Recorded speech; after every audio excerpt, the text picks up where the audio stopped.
Hey guys, this is Paul, and I know I've been gone for the past 2 months or so I do apologize for that.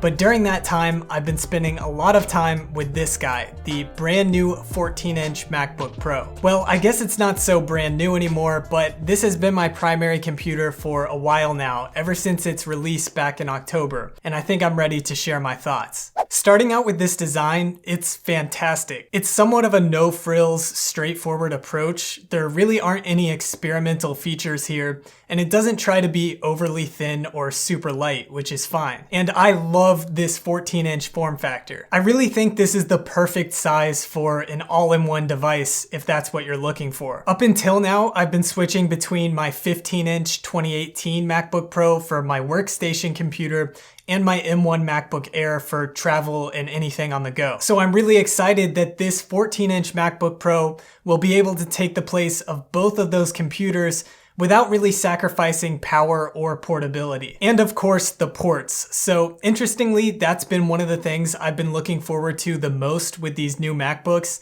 even if it is really just Apple bringing back something that they chose to remove over 5 years ago. So I take a lot of photos and videos on my camera and import them to my laptop. So it's been super refreshing to return to a laptop with an SD card slot built in. Okay, so a quick update with the SD card situation. So I found out that this SD card, my Samsung card, works fine, but for some reason, my SanDisk Extreme Pro card, this one doesn't work at all. It won't copy files, and apparently that's not an uncommon issue. Now, this is probably just a bug with certain card manufacturers, I'm not sure. So hopefully that'll get fixed in the future, but I just thought that was worth mentioning. The HDMI port also makes a comeback, and you still have 3 other Thunderbolt 4 ports. The headphone jack has been switched to the left side of the laptop, and it now has support for high impedance headphones. Not a big deal for me because I'm almost always using wireless headphones, but it's something any audiophiles out there will certainly appreciate. Then we also see the return of MagSafe. Well, actually it's a new generation of MagSafe, MagSafe 3, so you can once again charge your MacBook using the magnetic connection and not have to worry about tripping over the cable and bringing the MacBook down along with it. This is also the first time we've seen an official MagSafe USB-C cable from Apple, which is nice because before this, they were connected directly to the adapter, which made them harder to replace if they wore down over time. So the keyboards and trackpads on MacBooks have been great for the past couple years, but they're just as good, if not better, here on the new MacBooks. We've got a full-size row of function keys, so RIP the touch bar, it was fun while it lasted, and we've got a full-size Touch ID button for unlocking and making purchases. The key feel is wonderful. I love typing on this laptop, and as usual, the trackpad is top-notch. And flanking both sides of the keyboard, we can see these new speakers. This year, it's been upgraded to a 6-speaker system, and they sound really good, like way better than any laptop I've used before. There's a noticeable improvement to the bass and just overall speaker clarity compared to older MacBook generations.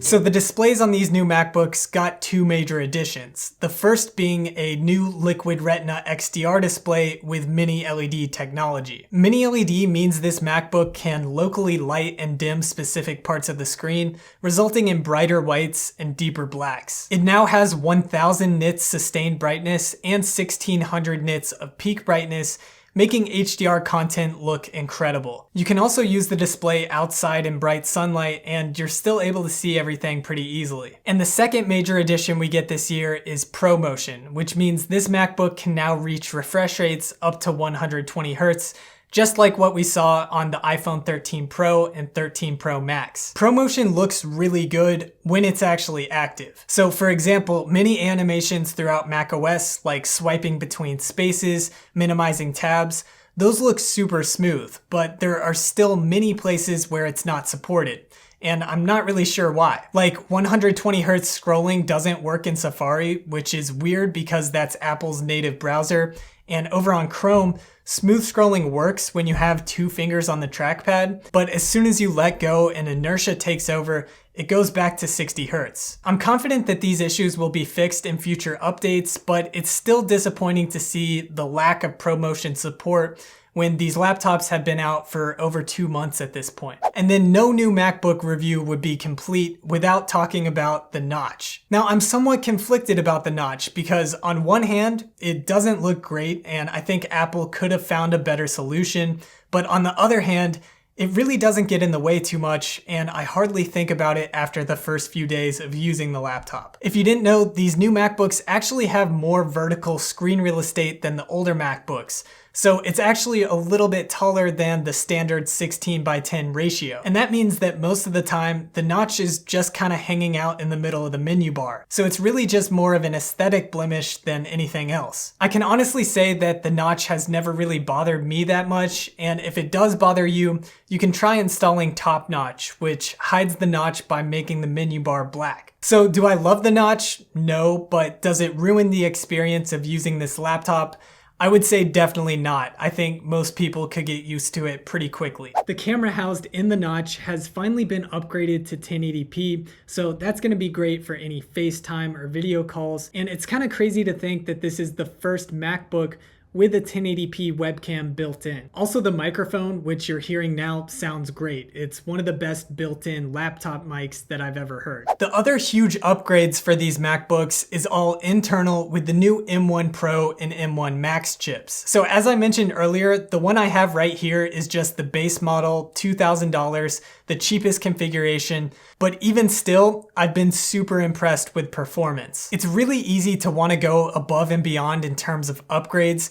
I originally really wanted to get that M1 Max chip, but I had to be realistic with myself about what type of power my work actually needs. And the M1 Pro appears to be the right choice so far. My workflow mostly consists of somewhat basic 4K H.264 video editing, a bit of photo editing in Lightroom, and some Photoshop work. And the M1 Pro has been more than enough power. It blazes through my timelines in Final Cut with ease, and certain tasks that would have pushed my M1 MacBook Air to its limits are no challenge for this guy. This might even be the first MacBook that has respectable gaming performance. I can run Fortnite on high 4K settings on my external monitor at about 80 to 90 FPS. And look, I could spend another 5 minutes doing benchmarks and comparisons, but there are a ton of videos that have already done that. So the biggest piece of advice I can offer here is that unless you think you really need the power of the M1 Max,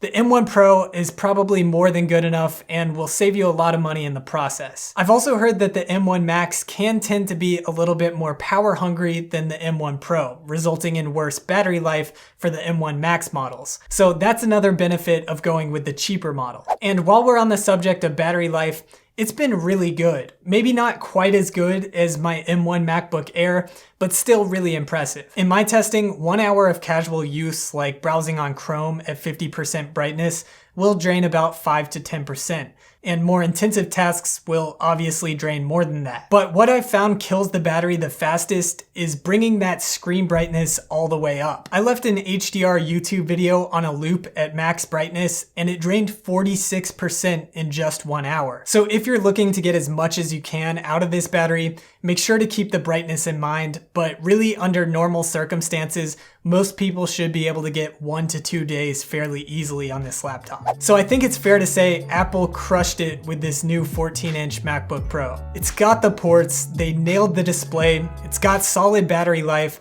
and it basically has as much power as you're willing to pay for. If you've been waiting for a no-compromise MacBook, this just might be the one. Thanks for watching, and I'll catch you guys in my next video.